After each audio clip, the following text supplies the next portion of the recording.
So let us discuss recent or pertinent cases in election law. Okay. So let's start with, of course, Macalintal versus Comelec. Okay.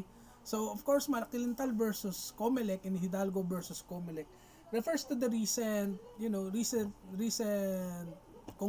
concluded 2023 barangay and SK elections. If you can recall, your barangay and SK elections were postponed for, I think, several times. Okay, so after the last that last resetting, of course, Macalintal filed a petition questioning the such postponement of elections. Okay, so in this case, of course, the Supreme Court, well, ruled that, well, the passage of a law is means to postpone, is the correct mean to postpone the election. Okay, I think it's very much supported that you should need a law to postpone.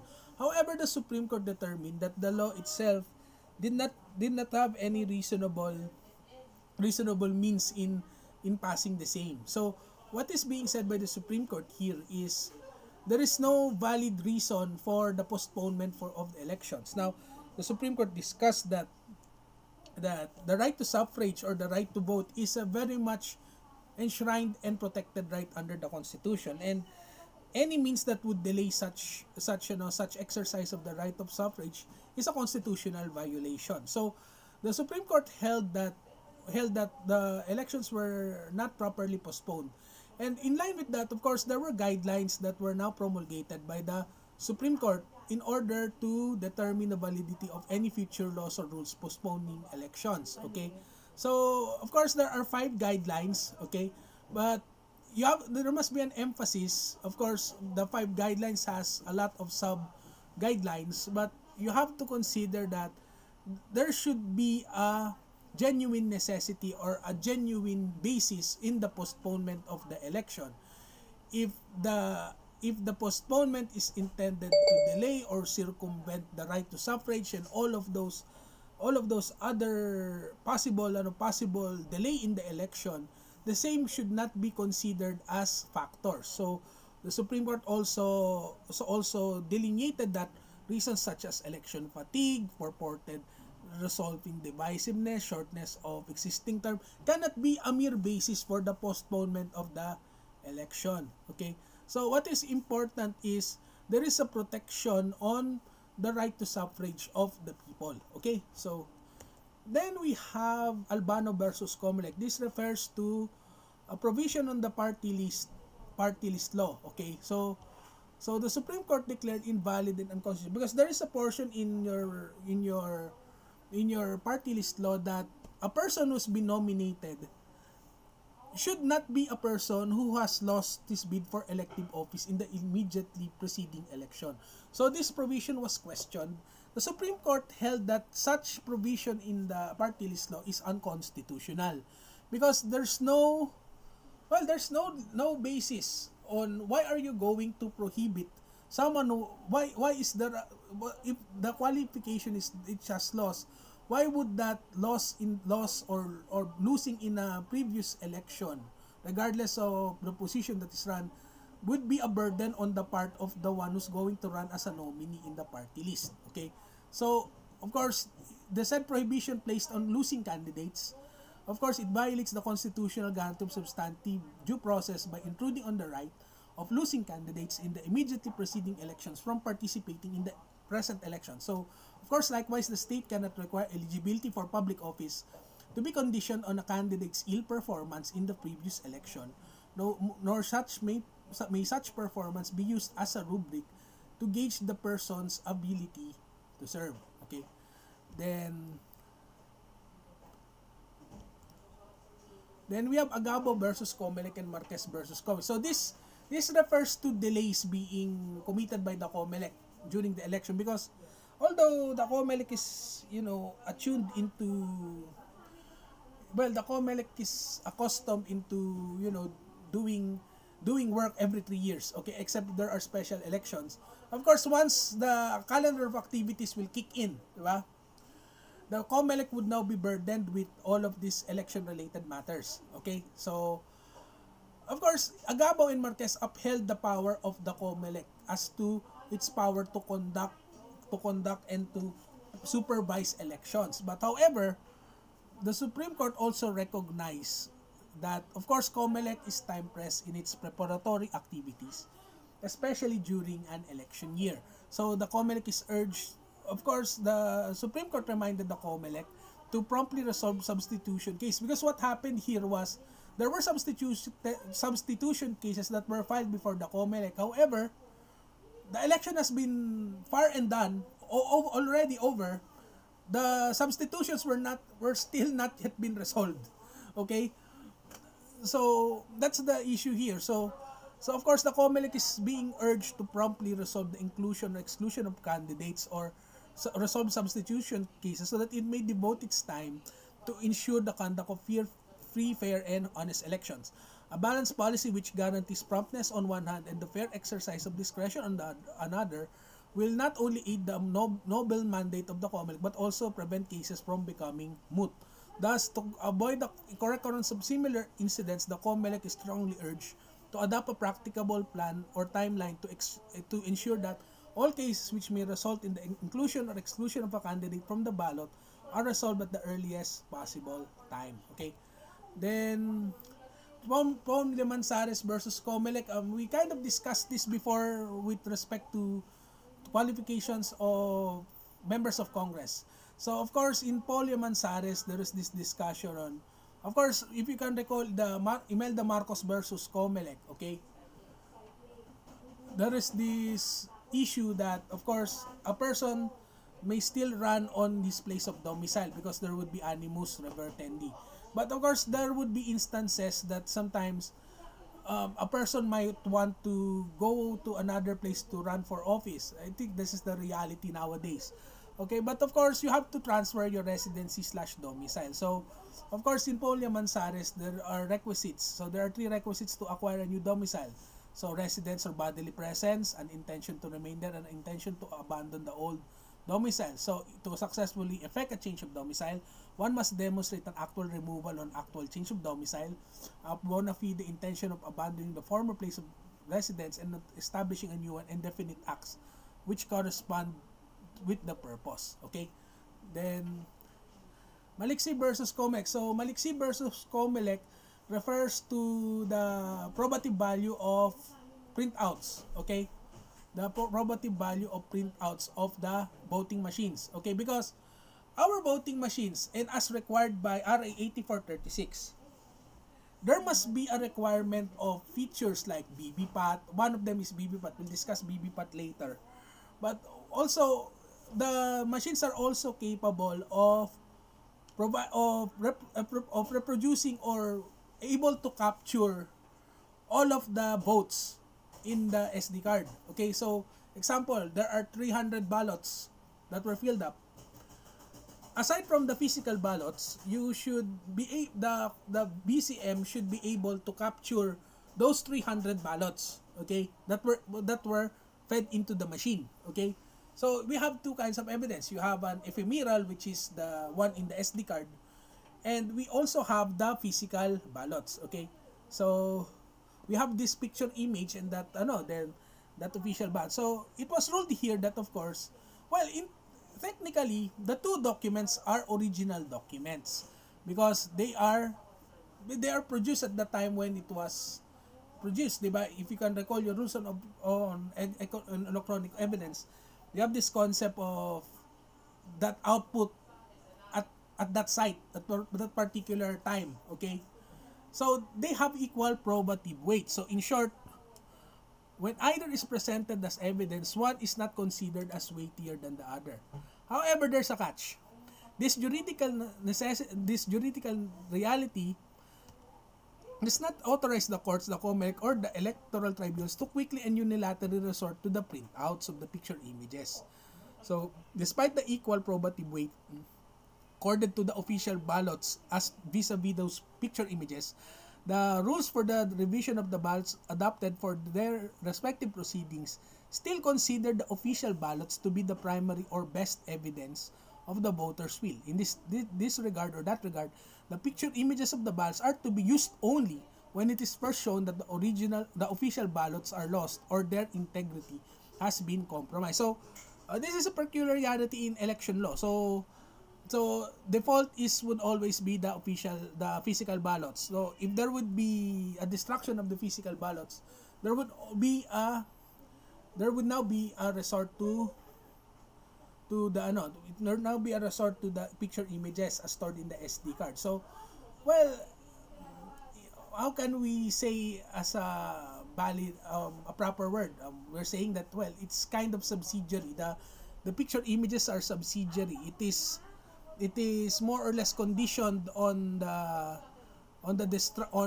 possibly the physical ballots being destroyed or mutilated or to such degree damaged. Okay, so then we have Bagumbayan BNP movement versus COMELEC. So of course we think we discussed, diba, a bit yung functional capability. So we have section 6 of your RA 8436.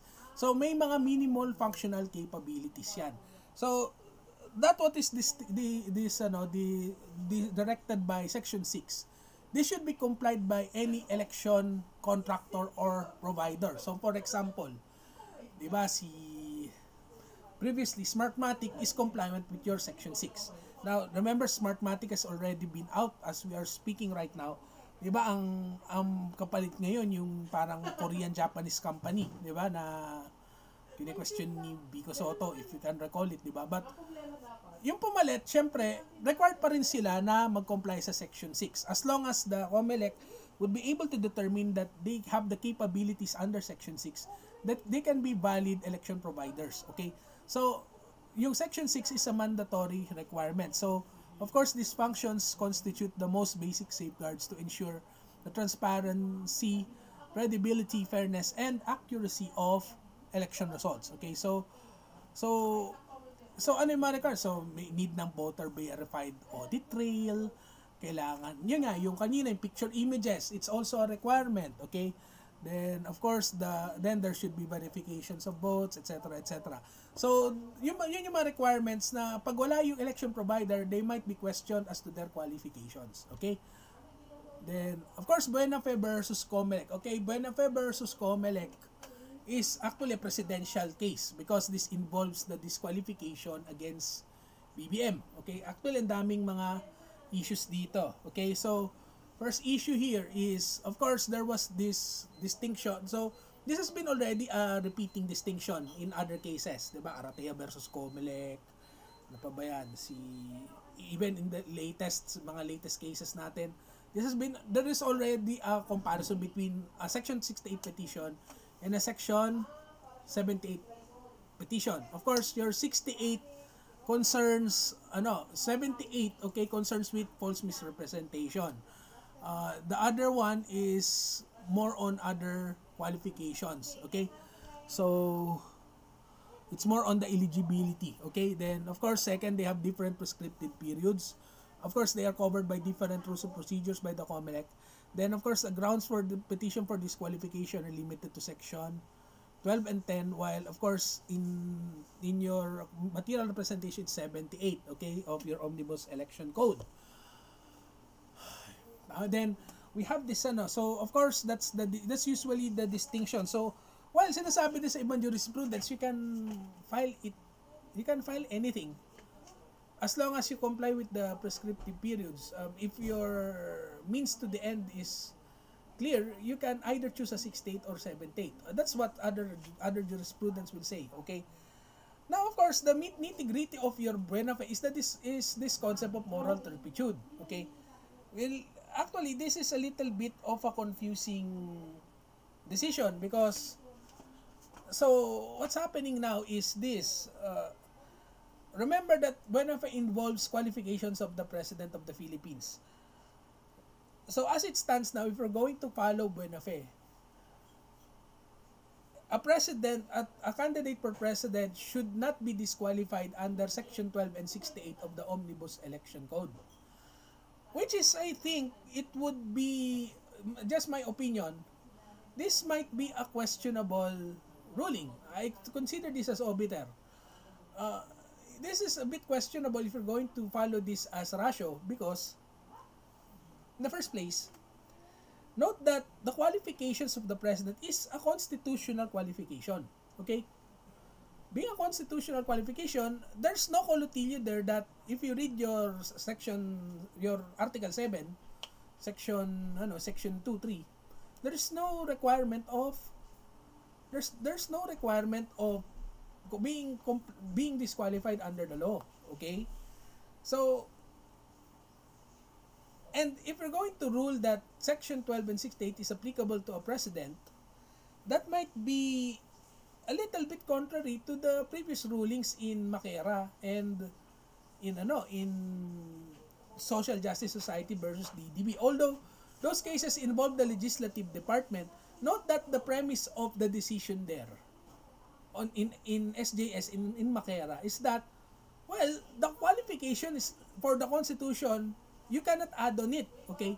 So it follows that the presidential qualifications, you cannot add anything from the presidential qualifications. However, it seems that the Supreme Court here was kind of zealous in determining that BBM did not commit moral turpitude. Okay, so that's the essence of the decision itself. Okay, which is, I think, if the attempt is to, well, we get it that they wanted to clear the future president at the time to be cleared on any charges of moral turpitude.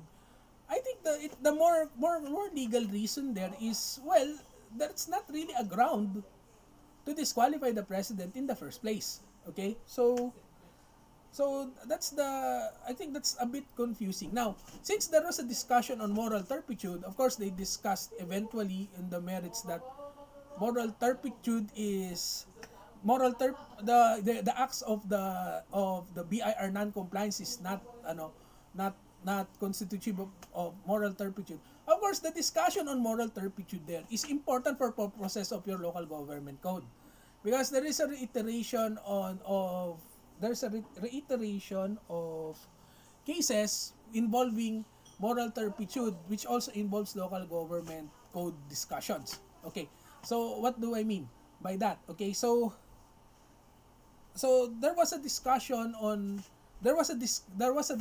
and they adopted the pronouncements in Tebes versus Comelec. So in Tebes versus Comelec, there was this case which involved Tebes was found guilty of section 3 of your local government code. Sandali ha. Oh, wait lang ha. So let's pause this for a while muna, okay? Hello. Ayan, so tawag diyan. So of course you have so it's related to your local government discussions on your moral turpitude. Why? Because in Benefit there is a list it affirmed the list that was provided in the concurring opinion of Justice Brion. So there is a list of 50 cases which involves moral turpitude. Okay, so you note the list. Okay, but of course the test is still the same on moral turpitude, whether or not there is there is this moral depravity on the acts. Okay, so that's usually this. But if it's more or less actually they kind of play it with the mala in se mala prohibita determination, that if there is no moral depravity or there's no moral issues as to the case, it can be considered as although it's a crime, it does not involve moral turpitude. Okay, so then of course we have the Alban versus Comelec. So this is the discussion on nuisance candidates. Note that there are two ways to disqualify based on nuisance based on a candidate being a nuisance. The first one is the Comelec may motu proprio declare someone as a nuisance candidate if the grounds there is if there's a mockery of the election process. So I think you have observed this in the last filing of certificates of candidacies. There are some candidates who are filing because they are the sons of God, or they wanted to be part of an alien galaxy, or they wanted to create a force shield, diba? So usually the Comelec screens those candidates. They would declare them motu proprio disqualified because they create a mockery of the election process. Okay, but there are some, okay, of course, even if they are not that good, they might be qualified. So isa dito si De Alban. So well, De Alban won here because well, hindi naman siya pasok dun sa baga nag-grave abuse of discretion si COMELEC in disqualifying him. Okay, of course there's a second mode of disqualifying a candidate. The second mode of disqualifying a candidate is through a petition, okay, by an adversary. So that's being discussed in Teves versus COMELEC. So if you can recall si Digamo, 'di ba? The one who was killed, okay, and allegedly the mastermind was Teves, okay? So well, actually it kind of rooted in this case. Remember that it was Pride Teves and Roel Digamo who figured out in the 2022 election as governor, okay? Or kung ano yung position nila. So they're the ones who were the candidates. Now, during the candidacy, another Roel Digamo resurfaced as a candidate. So of course, the case went to the Supreme Court. The Supreme Court determined that the other Roel Digamo is indeed a nuisance candidate. And as a nuisance candidate, the votes were transmitted in favor of the legitimate Roel Digamo. So and then after a few months, Roel Digamo was ambushed. Okay, so yun yung nangyari. So it's time on this disqualification case because Roel Digamo won in this disqualification case. But you have to contrast this with the other case of Uy versus COMELEC, okay? In Uy versus COMELEC, there is also a nuisance candidate involved there because one of the congressmen then, si John Halusos, someone ran as Jan Halusos, okay? But the Supreme Court ruled a little bit adverse as compared to, I mean, it's adverse to the decision rendered in Teves because in Uy versus COMELEC, the Supreme Court determined that, well, the other Alusos is not a nuisance candidate. Like the COMELEC is saying that, well, the distinction between the two is very much different, that voters can identify the difference between Jan and John Halusos. Okay, so it did not follow through the Teves decision. They said that, well, the other Halusos is not a nuisance candidate because, of course, the reason why it happened is because if the votes of that Jan Halusos was counted for John Halusos, he would have won the election by a stretch a little bit against Uy. But what happened was, well, they counted it as separate. That's why Uy won the election. Okay, so then of course we have Makiling versus COMELEC. Of course, Makiling versus COMELEC and Arnado versus COMELEC. Okay, the ruling there is, remember, if you acquired your citizenship under RA 9225, of course you will take an oath of allegiance, but that oath is not a hollow oath, okay? Because if you take an oath of allegiance, you should comply with that oath. Now, because Arnado here used the passport, while his passport, not only a passport, his American passport, while he after that oath, the Supreme Court did not take lightly of that. They said that you should not be using your American passport, especially that you have took your oath as your allegiance. It might, although a passport, American passport, holding an American or foreign passport is not a ground for a change of citizenship under our laws, which is true naman. But there might be a question on allegiances because of the implication that, of course, if you have allegiance to another country, it might have inimical interest. It would be against the oath, aside from the oath, the concept of having a public office. Okay? Then, of course, we have the latest case of Gana Karait versus COMELEC. So here in Gana Karait,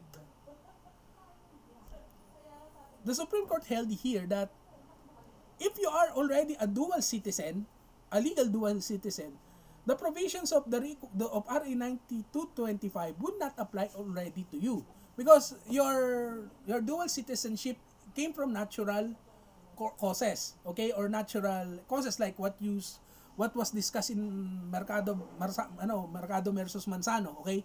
So in Karait, it was determined that, well, the candidate was born after 1987. So it's clear that since the Gana Karait was born after 1987, since he has mixed parents, I think the father is the Filipino, the mother is the American.